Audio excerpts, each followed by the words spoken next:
päev oli muidu suurepärane. Pärast kaheksat katset vist olime me liidrid, aga viimasel katsel 9. Ise arvasime, et on rehvi purunemine.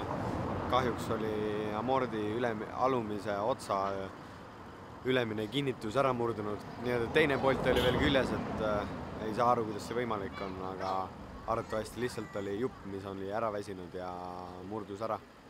Ja polt lendas minema, mille tõttu me olime sunnitud täna katkestama. Aga selles suhtes, et ralli on veel pikk. Homme on 2 60-kildist katset, kus võib nii mõndagi juhtuda. Et oleneb palju me trahvi saame, kas 5 või 10 minti, aga kõik on veel võimalik. Poodium on tegelikult veel silme ees mul.